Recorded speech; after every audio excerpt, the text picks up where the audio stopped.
మేము JP apartments లో G black లో ఉంటున్నామండి. బోట్లు వస్తున్నాయి వెళ్ళిపోతున్నాయి కానీ మమ్మల్ని ఇక్కడ ఎవరు చూడలేదు. అది ముందే బోట్లు వస్తున్నాయి కానీ ఫస్ట్ ఫ్లోర్ దాకా ముందు అక్కడి నుంచి మమ్మల్ని ఇందులో నుంచి అందులో ఎక్కించడానికి మార్గం లేదు.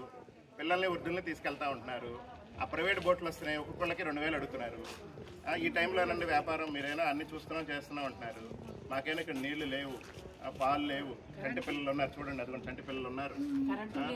కరెంట్ సంగతి వదిలేండి. ముందు మేము బతకడానికి ముందు ఏం లేదు. మీరేనో అధికారులందరూ ఆదేశించాం వస్తున్నారు చేస్తున్నారు అంటున్నారు. ఇక్కడ మమ్మల్ని పట్టించుకునే వాళ్ళే లేరు. బేసిక్ అమ్యూనిటీస్ జేపీ అపార్ట్మెంట్స్ అంటే క్లాసు మీరు బతికే ఉన్నారు కదా, ఫస్ట్ ఫ్లోర్ లో ఉన్నారు కదా అంటున్నారు. ముందు వాళ్ళు రక్షించా మిమ్మల్ని తీసుకెళ్తా ఉంటున్నారు. దయచేసి మమ్మల్ని పట్టించుకోండి, ఎవరినైనా పంపించండి.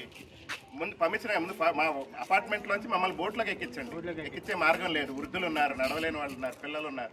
పిల్లల్ని ఇచ్చేస్తానంటారు, మరి తల్లి లేకుండా పిల్లలు ఎలా ఉంటారండి? దయచేసి మమ్మల్ని పట్టించుకోండి. బోట్లకైనా 2000 అడుగుతున్నారు మనిషికి. మరి ఈ టైంలో వ్యాపారం చేస్తున్నారంటే మాకు అర్థం కావట్లేదు. ఇది మా సిచ్యువేషన్. అసలు బయటికి వెళ్ళడానికి కూడా దారి లేదు.